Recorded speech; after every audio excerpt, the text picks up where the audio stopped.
კომპოზიციას რო გააკეთებ დავუშვათ ქაღალდზე, აი მოხაზავ რა გინდა. თუ გინდა ფერშიც გააკეთე და დახვეწე და ძალიან ისეთი კომპოზიცია გააკეთე, ხო? მინანქარი ისე გააცოცხლებს ამ ყველაფერს, რომ აი საოცრად. ფერადი, თბილი და ჯადოსნური. ასეთია ქეთევან მესხის შემოქმედებითი სამყარო, რომელიც ისეთივე მრავალფეროვანია, როგორც მისი ცხოვრება. უკვე 20 წელზე მეტია მისი ყოველი დღე მინანქარზე მუშაობით იწყება. პანოებზე მუშაობისას ნებისმიერი თემატიკა შეიძლება გააკეთდეს, როგორც ფერწერული, ისე დეკორატიული, აბსტრაქტული, აი ნებისმიერი თემა გამოვა მინანქარში. მიუხედავად იმისა, რომ დღეს მისი სახელი ტიხრულ მინანქართან ასოცირდება, თავიდან გობელინში მუშაობდა. შემდეგ თექასა და ბატიკში. ხელოვნების ეს გზა თანდათან აღმოჩენების ჯაჭვად იქცა, რომელმაც საბოლოოდ მინანქრამდე მიიყვანა. მეგობარმა ჯერ სამკაულების გაკეთება ასწავლა. შემდეგ მინიატურული პანოებით დაინტერესდა. ასე იპოვა ფერებსა და ფორმებში საკუთარი სამყარო. თავიდან რო დავიწყე რაღაცა აღმოაჩენდი, რომ აი ამ ტემპერატურაზე სხვა ფერი გამოდის, ამ ტემპერატურაზე სხვა ფერი გამოდის, რაღაცა შერევით, ზედმოპნევით, ათასნაირი ნიუანსები აქვს, რასაც მიაგნებ შენით მუშაობისას. ფერში რო აკეთებ, გაგაოცებს ისეთი ლამაზად გამოვა რაღაცა დეტალები. მუშაობს ყოველდღე, განწყობას არ ელოდება.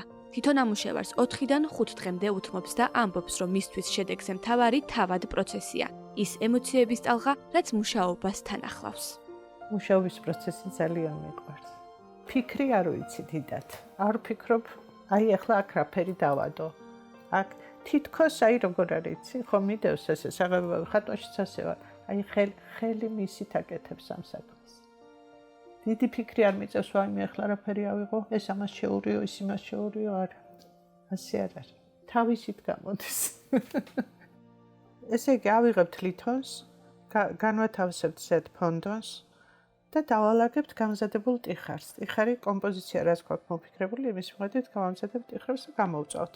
გამომწვარი უკვე აი ასეთ სახეს მიიღებს და აქ უკვე მერე შეიძლება რომ ფერები შეიტანოთ. ამ ლითონზე კომპოზიცია შესრულებულია. ეს არის ყურძნის დაწურვის თემა. ფერწერასა და გრაფიკაშიც მუშაობს. ცოტა ხნის წინ ხატწერაც ისწავლა. ამბობს, რომ მუდმივად ძიების პროცესშია, რადგან მხატვრის შემოქმედებითი ცხოვრებისთვის ცვლილებები მნიშვნელოვანია.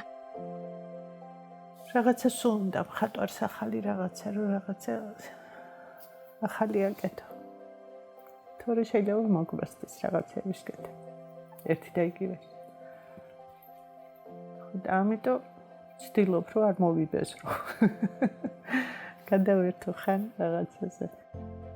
ასე რომ ქეთევან მესხისთვის ყოველი ახალი დღე, ახალი აღმოჩენებისა და საკუთარი თავის ხელოვნებაში თავიდან პოვნის დასაწყისია. გზა, რომელიც არასდროს დამთავრდება.